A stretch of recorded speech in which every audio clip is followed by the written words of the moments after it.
Hello, everybody.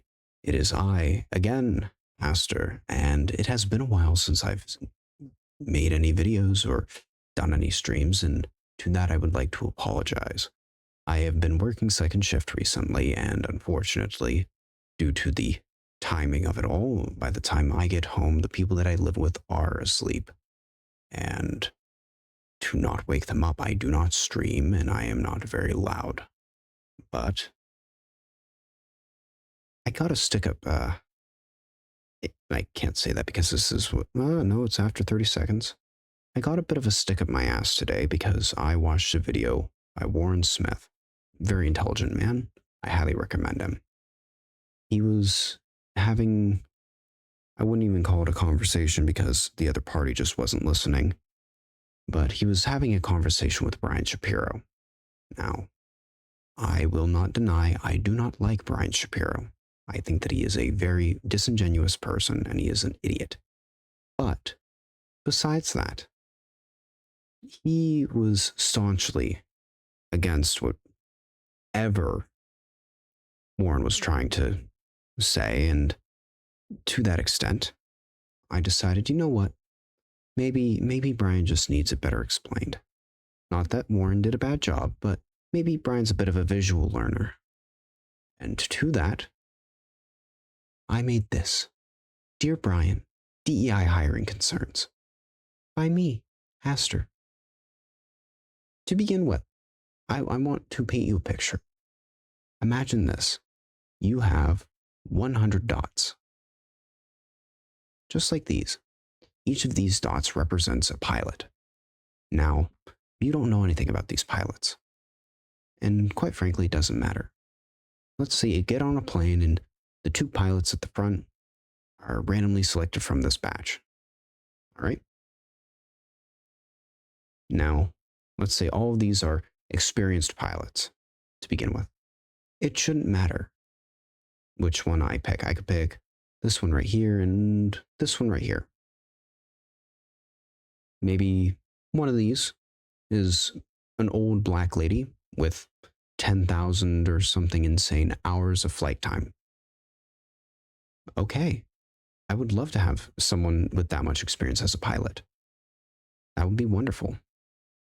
I'd even be okay with, considering all of these are professionals, they have experience. I wouldn't even care if this was the youngest out of all of them, having even the fewest hours. As long as they're qualified, no one cares. But unfortunately, due to certain hiring practices during primarily the Biden era, there was a massive push just for people of color and women to be hired. Why? The sake of inclusion, the sake of diversity, the sake of equity. Now, me as the passenger, that was weird. Me as the passenger, I don't like just bringing people through, giving people a job just to give people a job. I am okay with giving people a job who are qualified for it. I wouldn't want someone without a medical degree to do open heart surgery on me. I wouldn't want someone who doesn't have an engineering degree building my house, unless it's me, because I can blame myself for any problems there. But with all that being said, realistically, I should be able to take any of these and it would be fine. But that's because all of these dots right now are experienced pilots. Imagine these aren't experienced pilots. These are fresh, like new recruits. All right. Out of all of these pilots, only a very small number are going to pass this magical final test. This final test is a very rigorous 100-hour flight, 100 question thing, utterly miserable, but those who pass are the best of the best. There's no question in their qualification. It's very rigorous, and 90% of the people will not pass. But The 10% that do are the creme de la creme. Like, they are perfect, the perfect pilots. So you do the test and, well, these are the passers. Well, because of certain hiring standards that were set by nebulous origins, I'm not going to name names because I don't know exactly who did and who didn't implement which policies. So let's say Flight Company USA. Flight Company USA wants more women and more people of color pilots.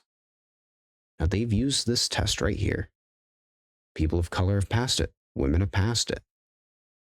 There's nothing wrong with the test. It's just very, very difficult. But they want more women and more people of color. Now, by virtue of women and people of color not being many of the applicants, many don't pass. There's nothing wrong necessarily. They just didn't pass. It's not the test. It's just numbers. Let's say, out of all of these right here, a quarter of them, 25%, and I know for a fact it's 25%, but 10% of these are women, 15 are people of color, 25% of minorities. Out of that, 2 should pass this, 2.5, so 2 to 3. That's perfectly fine. If they pass it, they pass it. Well, I don't want 2 to 3, says Flight Company America. I want a whopping 4. I want 5. I want so many to pass. Well, they don't. There's just not that many that pass. Well, I want that many. Okay, get more. Well, there aren't more. Okay, well, they can train and train and train, and even after rigorous training and rigorous studying, 90% of people still fail. Now, they can't just pick and choose, because then that is hiring discrimination. So what do? Well, they want 4 and 5 people of color. Okay, well then we'll just widen the pool. Now, you might be thinking, oh, widening the hiring pool. No. Unfortunately, because once again, there are only so many pilots in the first place, they can't just magically widen the pool. Instead, they do something else. They widen the passing rate. They make the passing pool bigger. Now, you might be thinking, well, Haster, that's a bit extreme. Unfortunately, this has happened. And I'm not saying it's unfortunate because, oh, people of color? No. Women? No. I am, however, saying it's unfortunate because now it is not like the top 10, like the best of the best. It is the best and some of the rest.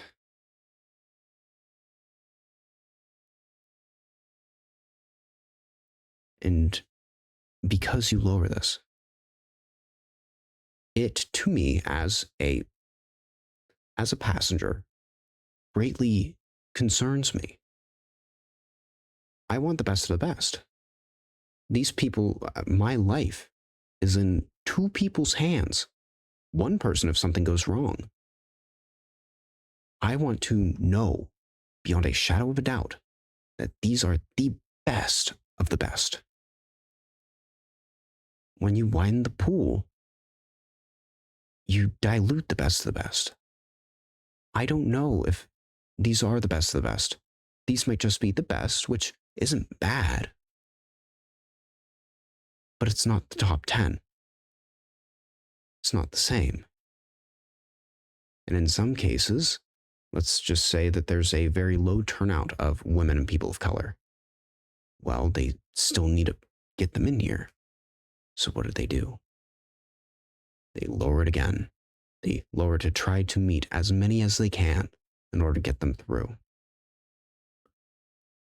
This instills great concern to me as a passenger, because now this isn't the best and the rest.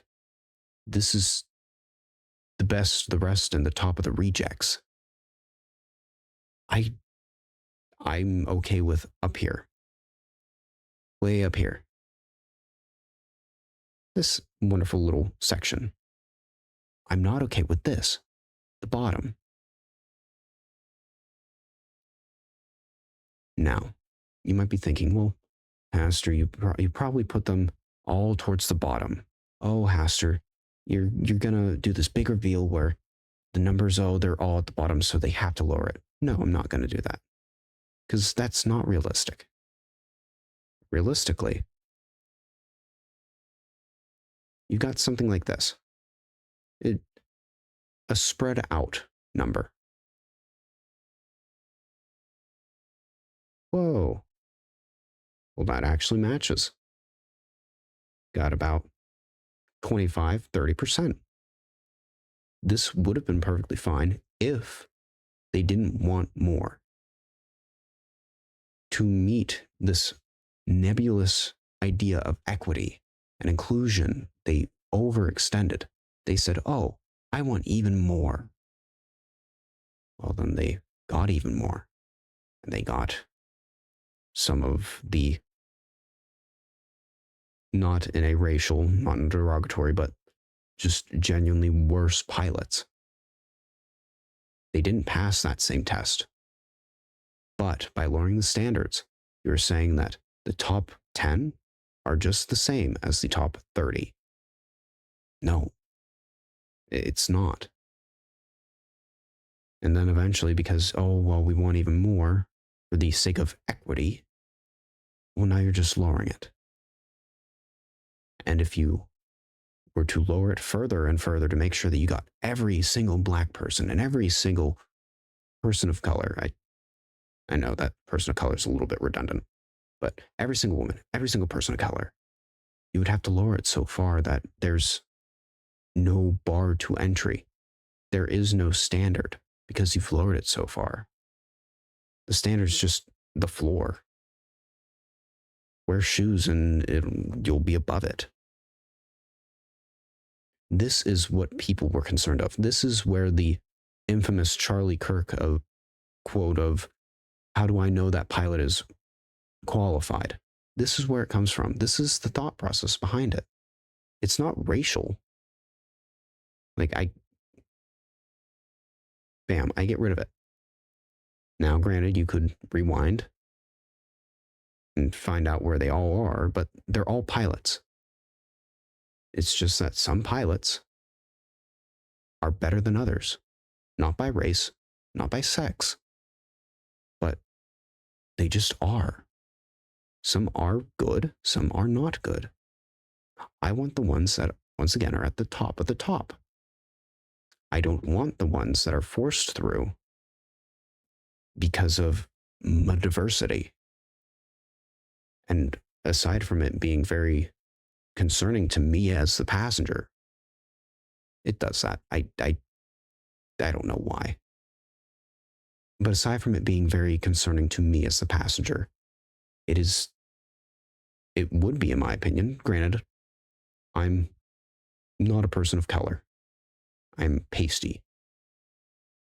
But I know plenty of people, and I think I can speak to at least one of their thought processes. He's my best friend. I've known him for, oh God, it's going to be a decade this year. It's going to be over a decade. I've known this guy almost the majority of my life at this point. He will be my best man. I don't know if I'm going to give him the microphone or not, but I can say that he, for a fact, he is a very meritocratic person, to a fault. If there's any hint of him getting something just by virtue of him being black, honest to God, he would just take it, throw it, and spit on it. He absolutely hates that shit. I can't imagine what someone else would feel like. Like the thought process of, did I really deserve this? Did I earn this? Should I be here? I couldn't imagine that. Just how much that would fuck you up.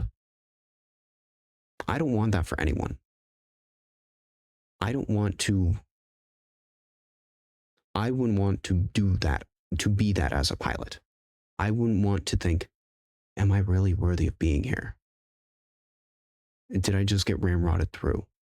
I don't want to think as a passenger, oh God, did my pilot just get ramrodded through? Is he actually worthy of being here? I wouldn't want to be a pilot thinking, oh my God, these people think I'm not supposed to be here.